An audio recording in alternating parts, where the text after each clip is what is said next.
السلام علیکم۔ آج جو سبق آموز اسلامی کہانی میں لے کر آئی ہوں وہ مصنوعی جنت بنانے والا بادشاہ کی ہے، جس کا نام شداد تھا۔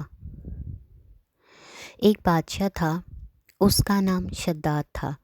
شداد بڑا مغرور اور گھمنڈی تھا، اتنا مغرور کہ اس کا دل اللہ کے ڈر سے بھی خالی تھا اور وہ خود رب بن بیٹھا تھا۔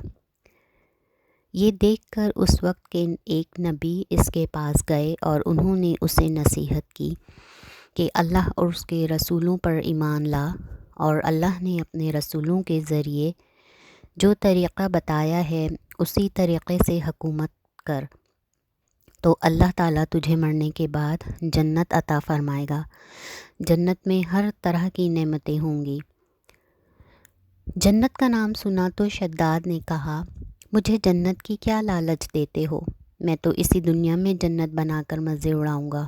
اور پھر اس نے حکم دیا کہ ایک بہت عمدہ باغ بنایا جائے، اس میں عمدہ عمدہ پانی کی نہریں نکالی جائیں، فوارے بنائے جائیں، طرح طرح کے پھولوں کے پودے لگائے جائیں، رنگ رنگ کی چڑیاں اس میں رکھی جائیں، اچھے اچھے پھلوں کے پیڑ لگائے جائیں، خوبصورت باغ لگائے جائیں، اور اس کے اندر محل بنوائے جائیں، اور خوبصورت نوکر چاکر اور لونڈی غلام خدمت کے لیے اس میں تیار رہیں۔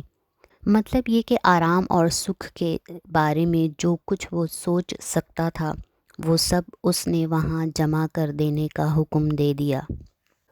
شداد کے حکم سے جنت تیار ہونے لگی۔ جنت بنانے میں پانی کی طرح دولت بہائی گئی۔ آپ تو جانتے ہی ہیں کہ جنت تو آدمی بنا نہیں سکتا، مگر ہاں، بہت دنوں کی محنت سے ایسا باغ ضرور بن کر تیار ہو گیا کہ اس زمانے میں ویسا کوئی دوسرا باغ نہ تھا۔ اب شداد کو خبر کی گئی تو وہ بڑے ٹھاٹھ سے اپنی جنت دیکھنے کے لیے چلا۔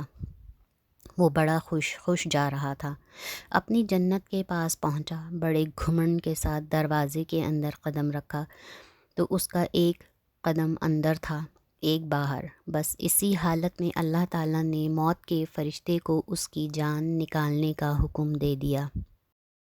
موت کے فرشتے نے ٹھیک اسی وقت اس کی جان نکال لی۔ شداد اپنی جنت کے دروازے میں آدھا ادھر اور آدھا ادھر بے جان ہو کر گر پڑا۔ یہ ہوا اللہ کریم کے دشمن کا انجام۔